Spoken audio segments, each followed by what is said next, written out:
ஸ்ரீமதே ராமானுஜாய நமः. ஸ்ரீமத் வரவரமுனியே நமः. கர்க்கடே பூர்வபல்குன்யாம் துளசி கானனோத்பவாம் பாண்ட்யே விஸ்வம்பராம் கோதாம் வந்தே ஸ்ரீரங்கநாயகீம் ஸ்ரீ விஷ்ணுசித்த குலநந்தன கல்பவல்லீம் ஸ்ரீரங்கராஜ ஹரிச்சந்தன யோகதிருஷ்யாம் சாட்சாத் க்ஷமாம் கருணையா கமலாமிவான்யாம் கோதாம் அனன்யச்சரணோ சரணம் பிரபத்தியே. என்ன கோதாஸ்துதியிலே ஆண்டாளுடைய பெருமைகளை எல்லாம் சொல்லி அவரிடத்திலே தஞ்சம் பற்றுகின்ற சுவாமி தேசிகன் அதன் முதல் ஸ்லோகத்தாலே ஆண்டாளுடைய பெருமைகள் யார்? ஸ்ரீ விஷ்ணுசித்த குலநந்தன கல்பவல்லி. விஷ்ணு சித்தர் என்னால் பெரியாழ்வார், விஷ்ணுவை சித்தத்திலே உடையவர், விஷ்ணுவுக்கு சித்தமாக இருப்பவர். அப்படிப்பட்ட வைபவத்தை உடைய பெரியாழ்வாருடைய குலமாகிய நந்தவனத்திற்கு கற்பக கொடி போன்று இருப்பவள் என்று தெரிவிக்கின்றார். ஸ்ரீ ரங்கராஜ ஹரிச்சந்தன யோகதிருஷ்யாம்.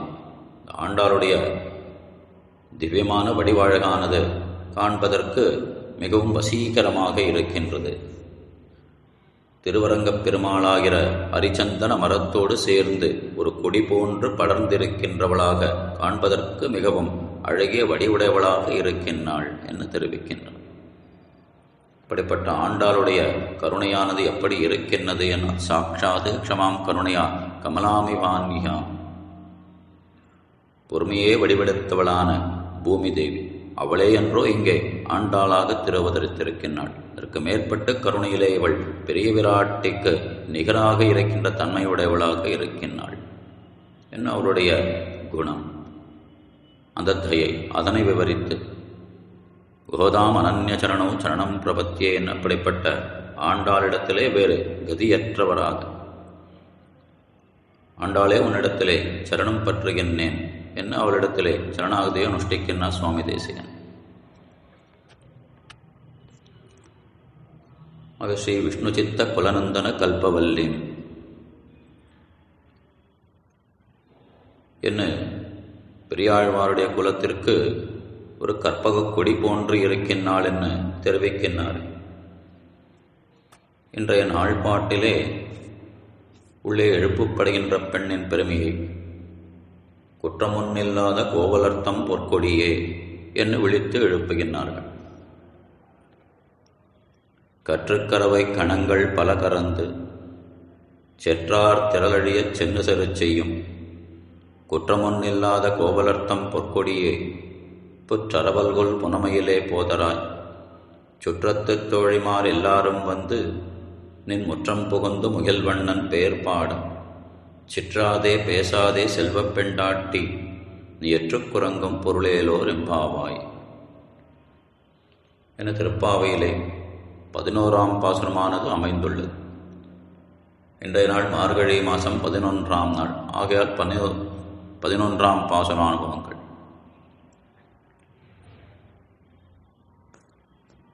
பாட்டுக்கு அவதாரிகைன்னு பார்த்தோமானா கொழுந்து வானவர்கட்கென்னும் குன்னேந்திக் கோனிரை காத்தவனென்னும் அழுந்தொழுமா வியநல எவ்வுயிர்க்கும் அஞ்சன வண்ணனே என்னும் என்ன அந்த நித்தியசூரிகளுக்கெல்லாம் தலைமகனாக இருக்கின்றான் ஸ்ரீகிருஷ்ணன். அது மட்டுமன்னி ஆயர்த்தம் கொழுந்தே என்னும் என்றபடிக்கு இந்த ஆயர் குலத்துக்கும் தலைவனாக இருக்கின்றான். அப்படி கிருஷ்ணனானவன் ஊருக்கு ஒரு பிள்ளையானா போலே அந்த நித்திய விபூதி என்ன வானிளவரசு நந்த கோனிளவரசு என்று போற்றப்படுகின்றானே அந்த நித்திய விபூதியான பரமபதத்திலே அந்த விபூதிக்கும் நாயகனாக இந்த லீலா விபூதியான திருவாய்ப்பாடியிலே அங்கே இருக்கின்ற இடையர் குலத்திற்கும் தலைவனாக இருக்கின்ற பெருமையை உடையவனாக இருக்கின்றான். ஆக கிருஷ்ணன் ஊருக்கு ஒரு பிள்ளையானார் போலே ஆபிஜாத்தியம் உடையவளாய் ஊருக்கு ஒரு பெண் பிள்ளையாயிருக்கின்ற ஒருத்திக்கு திருப்பள்ளி எழுச்சி பாடுகின்றார்கள் இந்த பாசுரத்தில். ஆபிஜாதா என்றால் உயர்ந்த குலம் என்று அர்த்தம். அப்போ குலம் குலம்னு பேசுகிறோமே, உயர்ந்த குலம்னா எது? 4 வர்ணங்கள்லாம் கண்ணபிரானை கீதையில் தெரிவித்திருக்கிறார். அதில் ஏதாவது வசந்த குலமானா அப்படி இல்லை. தொண்டக்குலத்தில் உள்ளீர் வந்து அடிதொழுது 1000 நாமம் சொல்லி பண்டை குலத்தை தவிர்ந்து பல்லாண்டு பல்லாயிரத்தாண்டு என்மினே. பெரியாழ்வார் கைவல்வியார்த்திகள் என்ன, ஐஸ்வர்யார்த்திகள் என்ன, எல்லோரையும் எம்பெருமானுடைய கைங்கரியத்திற்கு அழைக்கின்றார். ஆக தொண்டர் குலம் என்ன, பிரபன்ன குலம். குலங்களிலே மிகவும் உயர்ந்ததான குலம் பிரபன்ன குலம். பகவானுக்கு அடிமைப்பட்டு அவன் அடியார்களுக்கு அடிமைப்பட்டிருக்கின்ற உயர்ந்த கொள்கையை உடைய குலம். ஆக தொண்டர் குலம். தொண்டக்குலத்தில் உள்ளீர் வந்து அடி தொழுது என்ன பெரியாழ்வார் தான் இதனை அருளிச் செய்கின்றார். ஆக அபிஜாதா என்றால் உயர்ந்த குலம் என்று அர்த்தம். இப்பாட்டிலே எழுப்பப்படும் பெண்ணானவள் உயர்ந்த குலத்தில் பிறந்தவள், குற்றமொன்னில்லாத கோவலர் என்ன இடையர்களுடைய பெருமையானது பேசப்படுகின்றது. தோஷமற்று இருக்கின்றவர்கள், அப்படிப்பட்டவர்களுடைய குலத்திலே பிறந்தவள் என்பதாலேயே கோவலர்த்தம் பொற்குடியே என் அவளை அழைத்து அவளுக்கு திருப்பள்ளி எழுச்சி பாடுகின்றார்கள். இனி பாசுரார்த்தங்களை சுருக்கமாக அனுபவிப்போம். கற்றுக்கரவை கணங்கள் பல கறந்து செற்றார் திரளழியச் சென்னு சிறு செய்யும் குற்றமொன்னில்லாத கோவலர் என்ன அந்த இடையர்களுடைய பெருமையானது பேசப்படுகின்றது. முதலில் ஒருத்திய வசத்தியானவள்னு சொல்லணும்னா அவள் எந்த குலத்தில் பிறந்தாள், அந்த குலத்தின் மேன்மையாது என்பதை விவரிக்க வேண்டுமே. ஆகையாலேயே கற்றுக்கரவை கணங்கள் பல கறந்து இந்த இடையர்களுடைய அனுஷ்டானம், அவர்களுடைய நித்திய கர்மானுஷ்டானமாக இருக்கின்ற ஒரு விஷயத்தை தெரிவிக்கின்றார்கள். கற்றுனா கன்றுக்குட்டிகள், கறவைனா பசுக்கள். ஆக கற்றுக்கறவை என்று தெரிவிக்கின்றார்களே என்றால் அந்த பசுக்களானவை கன்றுகளைப் போலே அப்படி வயதிலே மிகவும் இளமையாக இருக்கின்ற வைபவத்தை உடைய பசுக்கள். ஆக கற்றுக்கறவை கணங்கள் பல கறந்து, கறவைனா பசு, கறவை கணங்கள்னா பசுக்கூட்டங்கள். கறவை கணங்கள் பல அப்படின்னா பசுக்கூட்டங்களின் பல சமூகங்கள் என்று புரிந்து கொள்ள வேண்டும். இதோ பசுக்கூட்டம் அப்படின்னா ஒரு பசுக்கூட்டமா 2 பசுக்கூட்டமானா 1000 பசுக்கூட்டங்களை உடைய திருவாய்ப்பாடி. ஒவ்வொரு இடையரிடத்திலும் இப்படி பசுக்கூட்டங்களானவை எண்ணிறந்தவைகளாக இருக்கின்றன. ஆக கற்றுக்கறவை கணங்கள் பல கறந்து இப்படி எண்ணிறந்த பசுக்களையெல்லாம் கறக்கின்ற இடையர்கள் என்ன அவர்களுடைய பெருமையானது பேசப்படுகின்றது. கற்றுக்கறவை கணங்கள் பல கறந்து செற்றார் திரளடிய சென்னு சிறு செய்யும் குற்றமொன்னில்லாத கோவலர்.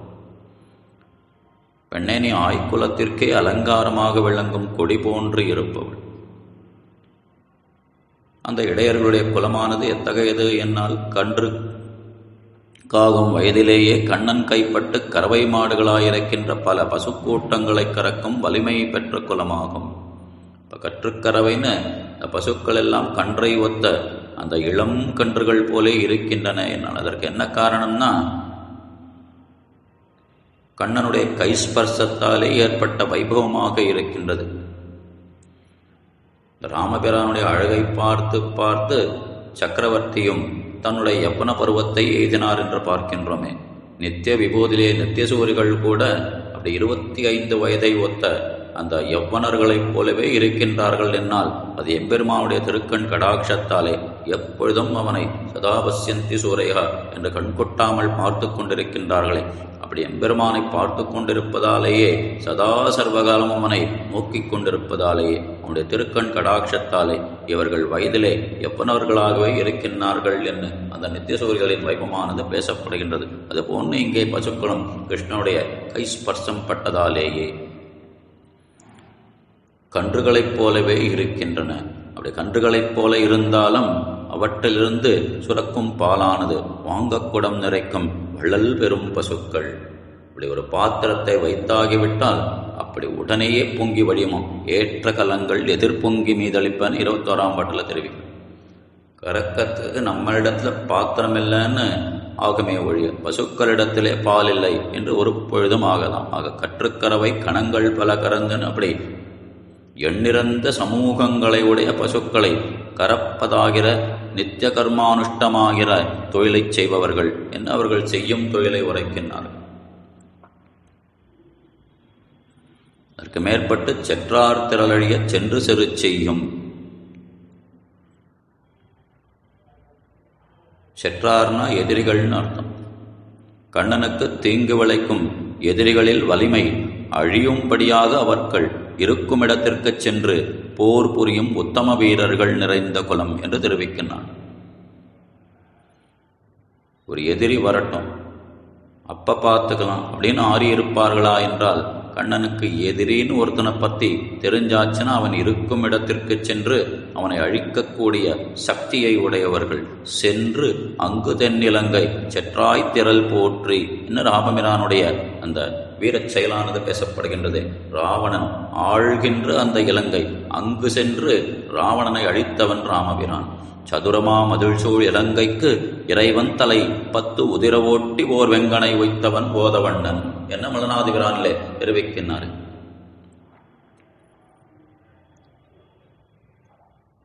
அப்படிப்பட்ட ராவணன் இருக்கின்ற இடத்திற்கு சென்று அவனை அழித்த பெருமான். கண்ணன் கம்சனை எங்கே அழித்தான்? இதோ கம்சன் திருவாய்ப்பாடைக்கு வந்த பிறகு அழித்தானா என்றால், கம்சனை அவன் ஆள்கின்ற இடமான வடுமதுரை, அந்த வடமதுரைக்கு சென்று அவனை அங்கே அழித்து முடித்தான். விற்பெரு விழவும் கஞ்சனும் மல்லும் வேழமும் பாகனும் வீழ. ஒரு வில்வித்தையை ஏற்படுத்தி வைத்து கண்ணனை அங்கே அழைத்து அவன் வருகின்ற சமயத்திலே அவனை கொன்றுவிட வேண்டும் என்று பல சதித்திட்டங்களை தீட்டி வைத்திருந்தான் கம்சன். கொலையாவிடம் என்னும் யானைக்கு மதத்தை பெருக்கி வைத்திருந்தான். அதனுடைய மதமானது குறையாதபடிக்கு அருகிலே பாகனை நிறுத்தி வைத்திருந்தான். சாணூர முஷ்டிதர்களாகிற மல்லர்களை எல்லாம் நிறுத்தி வைத்திருந்தான். கண்ணனோ வந்தான். முதலிலே கம்சனை அழித்தான், பிற்பாடு அந்த மல்லர்களை அழித்து முடித்தான், அதன் பின்னே அந்த யானை அழித்து முடித்தான், கடைசியாக அதனுடைய பாகனை அழித்து முடித்தான். இந்த கிரமத்திலேயே பாசுரத்தை அருளி செய்கின்றார். வெற்பெரு விழவும் கஞ்சனும் மல்லும் வேழமும் பாகனும் வீழ. கஞ்சன் என்றால் கம்சன். முதல்ல கம்சன் அழித்தான், பிறகு மல்லர்கள், பிறகு யானை, பிறகு பாகன். ஆக கம்சன் ஆள்கின்ற வடமதுரைக்கு சென்று அவனை கொன்று முடித்த கண்ணபிரான். அவன் இருக்கும் இடத்திற்கு சென்று அவனுடைய வலிமையை அழித்து அவனை அழித்து முடித்த கண்ணபிரான். கோன் இவ்வழியோ பிரஜைகளும் அவ்வழியே. ஆக குற்றமொன்னில்லாத கோவலர்த்தம் பொற்கொடியே. செற்றார் திரளழியச் சென்று சிறு செய்யும் குற்றமில்லாத கோவலர்னு எதிரிகள் இருக்கின்ற இடத்திற்கு சென்று அவர்களுடைய ஆற்றையெல்லாம் அழித்து அவர்களை அழிப்பவர்கள் இடையர்கள். குற்றம் ஒன்றில்லாதனா குற்றமற்ற தன்மையை உடைய கோவலர்னா என்ன அர்த்தம்? எதிரிகள் படையெடுத்து வரும்படி இருத்தல், போரிலே புறமுதுகிட்டு ஓடுதல், ஆயுதமில்லாதவர்களுடன் போர் புரிதல் முதலான வீரர்க்குரிய குற்றங்கள் எதுவும் இல்லாதவர்கள் நிறைந்த குலமது. எதிரிகள் வரட்டும், படையெடுத்துட்டு வரட்டும், அப்போ பார்த்துக்கலான்னு ஆறி இருக்கின்ற தன்மையற்றவர்கள். அப்படி போர்னு வந்தாச்சுன்னா அந்த போரில் புறமுதுகிட்டு ஓடாமல் இருக்கின்ற அந்த வீரச் செயல். அடுத்து நிராயுதபாணியாக இருப்பவர்களிடத்திலே போர் புரிய மாட்டார்கள். ஆகையாலே எப்படிப்பட்ட தன்மைகள் அற்றவர்கள் என்பதாலேயே, உத்தம வீரர்களாக இருப்பதாலேயே குற்றமொன்னில்லாத கோவலர். செற்றார் திரளழிய சென்னு செரு செய்யும் குற்றமொன்னில்லாத கோவலர். குற்றமொன்னில்லாத கோவலர்த்தம் பொற்கொடியே புற்றரவல்குல் புனமையிலே போதராய். அப்படிப்பட்ட இளையர குலத்திலே ஒரு கொடி போன்று தோன்றியவளே குற்றமொன்னில்லாத கோவலர்த்தம் பொற்கொடியே. அந்த இளையர் குலத்திற்கே பொற்கொடியாக திகழ்பவள். ஆயர் குலத்தினில் தோன்றும் மணிவிளக்கு என்ன கண்ணபிரானுடைய பெருமையானது பேசப்படுகின்றது. அந்த ஆயர் குலத்திற்கே மங்கள தீபமாக இருக்கின்ற கண்ணபிரான் வெங்கதிரோன் குலத்துக்கோர் விளக்காய் தோன்றி என்று ராமபிரானுடைய பெருமையானது பேசப்படுகின்றது. அந்த சூரிய குலத்திற்கே ஒரு விளக்காக தோன்றியவன் ராமபிரான் என்ன இப்படிப்பட்ட பெருமைகளை உடைய. இங்கே எழுப்பப்படுகின்ற பெண்ணும் அந்த இடையர் குலத்திற்கே ஒரு பொற்கொடி போன்றவளாக இருக்கின்றாள். பங்கையப்பூவில் பிறந்த பாவை நல்லாள் வாழியே, பங்குனியில் உத்திரனாள் பாருதித்தாள் வாழியே, மங்கையர்கள் திலகமென வந்த செல்வி வாழியேன்னு ஸ்ரீ ரங்கநாச்சியாருக்கு வாழி திருநாமங்கள். மங்கையர்கள் திலகமாக இருப்பவள், மங்கையர்களுக்கெல்லாம் அப்படி மங்களமாக மங்களத்தை அளிக்க வல்லவளாக, அவர்களுக்கெல்லாம் தலைவியாக இருக்கின்ற தன்மையை உடையவள், பெருமையை உடையவள் பெரிய பிராட்டியான ஸ்ரீ ரங்கநாச்சியார். ஆக குற்றமொன்னில்லாத கோவலர்த்தம் பொற்கொடியே, ஜனகானாம் குலே கீர்த்திம் ஆகர்ஷ்யதி மேசுதா என ஜனகராஜனுடைய திருமகள் சீதா பிராட்டியானவள் பெருமையோடு பேசப்படுகின்றாளே. ஜனக குலத்திற்கு புகழ் படைத்தாற் போல இவள் கோவலர்குடியானது விளங்கும்படி செய்பவள் என்று உள்ளே எழுப்பப்படுகின்ற பெண்ணின் பெருமையானது பேசப்படுகின்றது. இப்படிப்பட்ட கோவலர்த்தம் பொற்குடியாக இருக்கின்ற நீ புற்றரவல்கொள் புனமையிலே போதராய். புற்றிலிருக்கின்ற அரவு, அரவு என்றால் பாம்பு, அப்படி புற்றில் இருக்கின்ற பாம்பை போன்ற அல்குல், அல்குல் என்றால் இடுப்பு, பாம்பை போன்ற அல்குலை உடையவள் என்ன அவளுடைய அந்த திருமேனி வடிவழகை விவரிக்கின்றார்கள். புற்றரவல்குல் புனமையிலே, மயில் தொகையைப் போன்ற மயிர்முடியையும் மயிலைப் போன்ற அழகையும் உடையவள் நீ. புற்றரவல்குல் புனமையிலே போதராய், எழுந்திருக்க வேண்டும், உறக்கத்திலிருந்து விழுப்பாயாக. அப்படிப்பட்ட அழகையும் உடையவள் நீ. அப்படிப்பட்ட அழகை உடையவளான நீ உன்னுடைய நடையழகையும் காட்டி எங்களை உயிர் தரிக்க பண்ண வேணும். யாம் வந்த காரியம் ஆராய்ந்து அருளேலே உரும்பாவாயின மாரிமலை முழஞ்சல் பாசுரத்திலே அருளி செய்தார்கள். ஆனால் இவர்கள் வந்த காரியம் யாது என்பதை மறந்தார்கள். எப்பொழுது என்னால் அந்த கண்ணனை உன்னுடைய படுக்கையிலிருந்து புறப்பட்டு, படுக்கை அறையிலிருந்து புறப்பட்டு 2 அடிகள் எடுத்து நாங்கள் எதற்காக வந்திருக்கணும் என்பதை ஆராய்ந்து அருள வேண்டும் என்று பிரார்த்திக்க, கண்ணனும் தன்னுடைய அந்த படுக்கை அறையிலிருந்து 2 அடி எடுத்து வைத்தான். அப்படி அவன் நடந்த அழகுக்கு தோற்று அவனுக்கு பல்லாண்டு பாடினார்கள். அன்னையுப்புலகம் அளந்தாய் அடி போற்றி, சென்னங்கு தென்னிலங்கை செற்றாய் திரள் போற்றி, பொன்னச்சகடம் உதைத்தாய் புகழ் போற்றி, கண்ணு குணிலாயிருந்தாய் கிழல் போற்றி, உன்னு குடையாயெடுத்தாய் குணம் போற்றி, வெண்ணு பகை கிடக்கும் நின் கையில் வேல் போற்றி. என்னன்னும் சேவகமே ஏத்திப்பறைகொள்வான் இன்னியாம் வந்தோம் இறங்கு என்ன அந்த நடையழகுக்கு தோற்று போற்றி போற்றி போற்றி போற்றி போற்றி என்ன 6 முறை பல்லாண்டு பாடினார்கள். பல்லாண்டு பல்லாண்டு பல்லாயிரத்தாண்டு பலகோடி 100,000 வல்லாண்டதென்றோள் மணிவண்ணா உன் செப்படி செப்பி திருக்காப்பன் எப்படி பல்லாண்டு பெரியாழ்வாரானவர் அருளி செய்தாரோ அதே போன்னு அந்த பெரியாழ்வாருக்கு திருக்குமாரத்தியாக பிறந்தவளென்றோ இவள்தானும் அந்த பல்லாண்டை அனுசந்தித்தால் அந்த எம்பெருமான் அந்த நடை அழகை காட்டிய பொழுது. ஆக குற்றமொன்னில்லாத கோவலர்த்தம் பொற்குடியே புற்றரவல்கொள் புனமையிலே போதராய் என்ன அவள் அப்படி எழுந்து வர வேண்டும். அப்படி எழுந்து வரையிலே அவளுடைய நடையழகைக் கண்டு ரசிக்க வேண்டும். அந்த நடையழகாலேயே தாங்கள் உயிர் தரிக்க வேண்டும் என்று விரும்புகின்றார்கள். அதனை அவரிடத்திலே தெரிவிக்கின்றார்கள் போதராய் என்று. புற்றரவல்குல் புனமையில் என்று அவளுடைய அழகை உரைத்து அவளை எழுப்புகின்றார்கள். எழுப்பவர்களோ பெண்கள். அவர்கள் பெண்களாயிருக்கையிலும் இன்னொரு பெண்ணின் அழகை வர்ணித்தது. தகுமோ என்றால் நெஞ்சினால் ஆண்மை பூண்டமையால் என்ற படிக்கு அவளை எழுப்பையிலே அவருடைய வடிவகை ரசிக்கையிலே இவர்கள் நெஞ்சிலே ஆண்மை பூண்டார்கள். கண்ணுடைய அழகிலே மயங்கி எப்படி ஆழ்வார்கள் எல்லாம் பெண் வேடம் கொண்டு அந்த நாய்க்கா பாவனையிலே பாசுரங்களை அருளி செய்தார்கள். மைவண்ணன் அருங்குஞ்சி குழல் பின்தாழ் மகரம் சேர்க்குழையிருப்பிடா குழையிருபாடு இலங்கியாட எய்வண்ண வெஞ்சிலையே சிலையா இங்கே இருவராய் வந்தாரின் முன்னே நின்னார். கைவண்ணம் தாமரைவாய் கமலம் போலும் கண்ணிணையும் அரவிந்தம் அடியுமகுதே அவ்வண்ணத்தவர் நிலைமை கண்டும் தோழி அவரை நாம் தேவரின் நஞ்சினோம் என திருநெடுந்தாண்டகப்பாசன். அப்படி கண்ணனுடைய அழகிலே மயந்து ஆழ்வார்கள் தானும் பெண்ணுடை உடுத்தினார்கள்.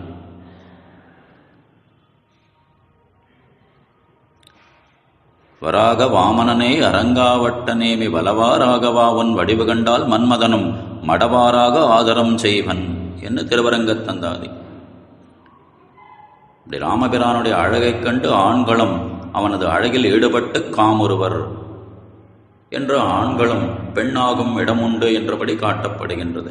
ஆக இவர்கள் அந்த பெண்ணின் அழகிலே மயங்கி இவர்கள் தானும் தங்களை ஆண்களாகவே பாவித்து கொண்டார்கள். நெஞ்சினாலே ஆண்மை பூண்டார்கள்.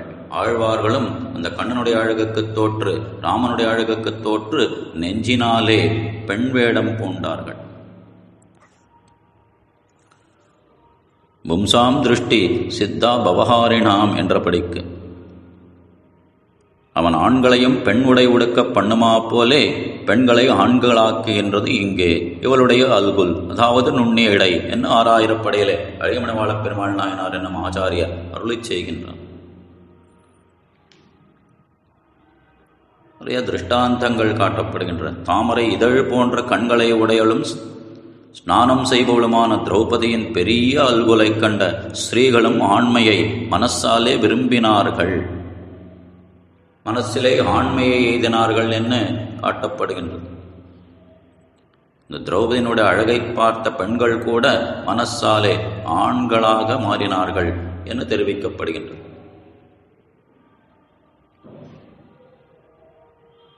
சரி, என்னென்னவோ சொல்லி எழுப்புறீங்க,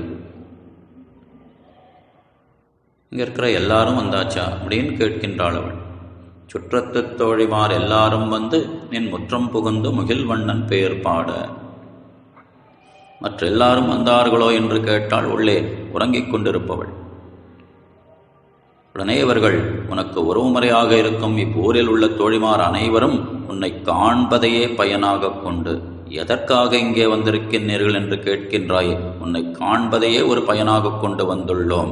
பாடிப்பறை கொண்டு போவான் போகின்றாரை அப்படின்னா பாடுவதையே ஒரு பிரயோஜனமாக கொள்ளுதல். பாடுவதற்கு ஒரு சம்பாவனையை எதிர்பார்க்காமல், ஒரு பலனை எதிர்பார்க்காமல் பாடுவதையே ஒரு பிரயோஜனமாக கொண்டு செல்வது. போவான் போகின்றாரை என்ன, அந்த திருவேங்கட யாத்திரைக்கு எதற்காக செல்கின்றோம் என்னால் செல்வதையே ஒரு பயனாக கொண்டு செல்லுதல். ஆக எதற்காக வந்திருக்கீர்கள் என்று கேட்ட அவளிடத்திலே உன்னை காண்பதையே பயனாக கொண்டு வந்துள்ளோம். அப்படி வந்து உன்னுடைய திருமுற்றத்திலே புகுந்து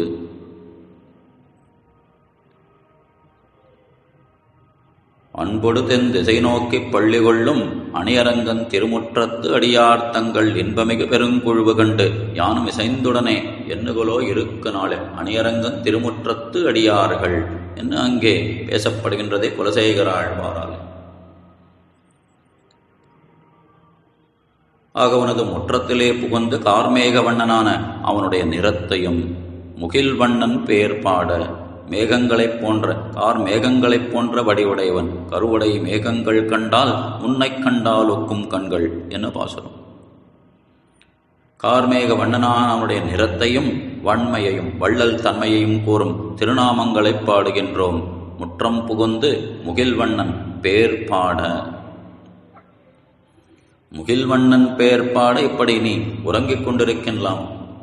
முகில்வண்ணன் பெயர் பாட சிற்றாதே பேசாதே செல்வப் பெண்டாட்டி நீ எற்றுக்குறங்கும் பொருள். இப்படி முகில்வண்ணன் பெயர் பாட என்று நாங்கள் இப்படி பாடியும் நீ சிறிதும் சிற்றாதே, அசையாமல் பேசாதே, வாய் பேசாமலும் கிடக்கின்றாய். எற்றுக்குறங்கும். நாங்கள்லாம் கண்ணனின் குணத்தை பாடுவதிலே மயங்கி கிடக்கின்றாயோ. செல்வப் பெண்டாட்டின்னு அவளுடைய பெருமையை பேசுகின்றாள். கண்ணன் ஊருக்கே செல்லப்பிள்ளையாக இருப்பது போலே நீ ஊருக்கெல்லாம் செல்லப்பெண்ணாயிருப்பவள் என்றும்.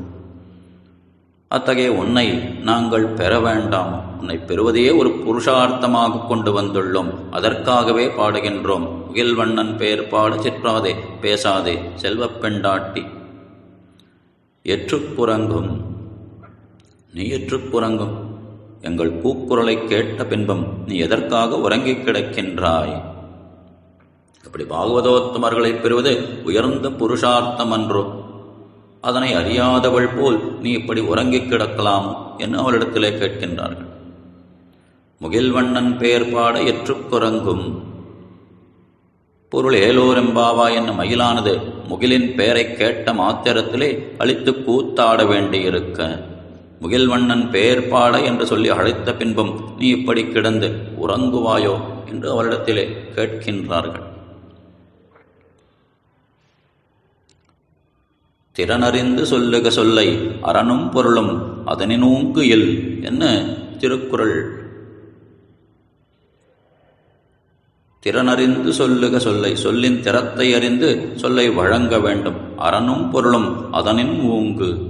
அத்தகைய சொல்வன்மையை விட சிறந்த அறமும் பொருளும் இல்லை. இங்கு சொல்வன்மை என்பது வாக்கில் வன்மை, நாவன்மை என்பதாக காட்டப்படுகின்றது திருவள்ளுவராலே. குற்றமொன்னில்லாத கோவலர் என்று இங்கு ஆண்டாள் தெரிவிக்கின்றாள். மிக்க பண்டிதர்களானவர்கள், வாக்கிலே சிறந்தவர்கள், நாவன்மையுடையவர்கள், வாக்கில் ஸ்ரீமான் என திருவடியானவர் போற்றப்படுகின்றாரே. விண்ணப்பித்த விஷயங்களிலே பிழையற்பினடியனை என க்ஷமித்திருமாறு பிரார்த்தித்துக் கொண்டு அமைகின்றேன். ஸ்ரீ ஆண்டாள் திருவடிகளே சரணம். ஆழ்வார் எம்பெருமானார் ஜீயர் திருவடிகளே சரணம். திருமையமலை ஆளராமானுஜ ஜெய சுவாமி திருவடிகளே சரணம்.